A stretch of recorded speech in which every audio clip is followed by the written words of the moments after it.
It appears that spring has came early this year.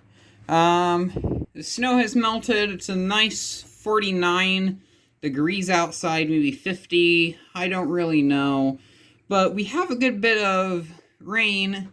So we have Mr. Snow here, and then in the driveway we have fluting. Let's see how the fluting has impacted the workshop or garage. I'm gonna walk out there. I was already out there literally like a minute ago, and yeah, it's probably not a good thing. Now, this is not the first time this happened. Well, in the summertime, when it rains like crazy, the garage will get about 2 to 3 inches of standing water. Now, the center part of the floor is a lot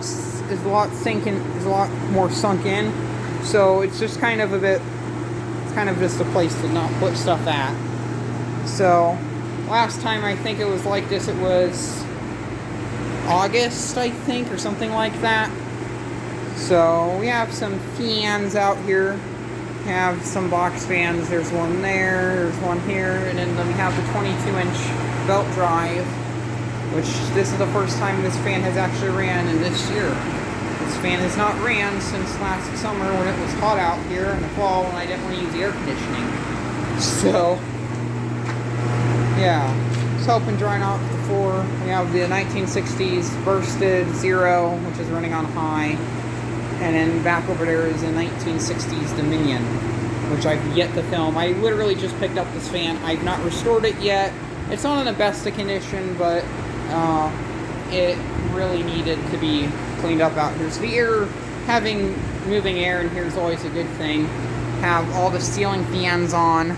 These are all on the high speed. If the camera will focus. Focus. Focus. Focus, focus, focus. Now it's better. So, yeah, slowly but surely, hopefully this place will be dried out. Water wasn't up to these weights earlier. It's an ongoing problem. If I'm going to fix this, I don't know if I will fix the flooding in the garage yet. We'll find out. But, yeah.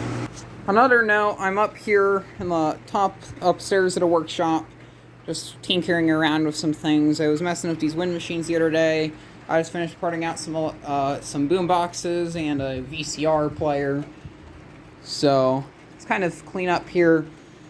So, from up here, you don't really hear all the fans running. I do have a few fans up here to circulate the heat. I am running the heater. And so this fan is on and that one's on. That one pretty much stays on all the time on low speed when I'm not here.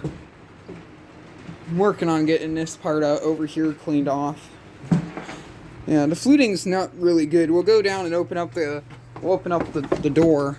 I've actually had several people tell me about why I don't have the light covers in the case on the LiftMaster 1265 LM. I have plans on painting the case before putting it back on there. And then the light cover's kind of broken, so I'll have to use tape to hold it on. So that's going to happen eventually. I did buy a new remote for it. This is a China Fake off of Amazon. This was like $13. And for a China Fake remote from China, it's actually pretty good. I think this is a knockoff of a 373 Max, but it only has 2 buttons. Not a bad remote. It's universal. I thought the thing online said it would only work with LiftMaster, but it appears to also work with Genie IntelliCode. So when I get that operator put up on this store once the spring gets fixed, I can actually have this remote, and I'm probably going to buy more of these remotes because they're not that bad. The fans are so loud that you can't actually hear the garage door opener that well. Not sure if you can see, but there is water dripping off the lower panel. It's slowly starting to flood, so the fluting isn't the best. The water's kind of going up to the bottom of that fan there. Don't worry, none of these fans are in good condition. These are shop fans. You notice that I don't use any cheesy Lascos. I'll kind of walk over in this area if I can. I'll stand on the trailer, I guess. Fluting. So we're going to kind of go in along that side there. Hey, I'll leave the door open for a bit, let it ventilate. Something like that.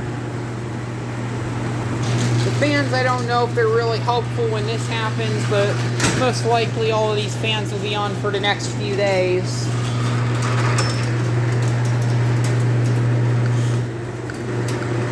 Actually, I'm going to not set the door all the way down on the ground. I'm going to have it open a bit more. Like that. It's nice having like the mower deck and stuff on the floor so you can kind of jump across it. So, that's what's going on. I also have this little Holmes battery operated fan. Now, I found this in an abandoned building, but I actually found that switch power supply over there from which you can't see, and this Toshiba VCR. The bearings on this thing are shot. I put some batteries in and it's been running for about 3 hours already. It works pretty good. Air movement's not the best, so how about a little torture test? Yeah, how about a little torture test? I might make a video of this again later if it survives.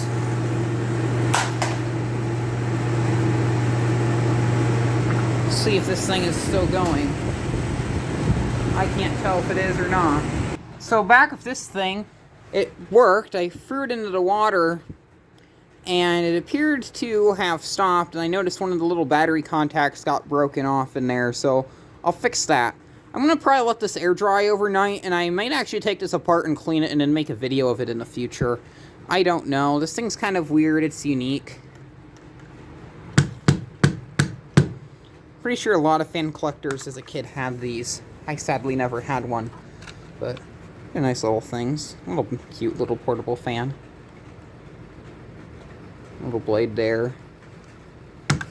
Like translucent red or whatever. I'm gonna set this on the shelf over here and hopefully not forget it.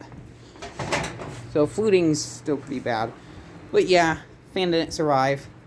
It can probably be fixed. I'm probably gonna fix it for fun. And I have that little Massey thing there, which I guess I could also use that down there. I don't want to run too much power.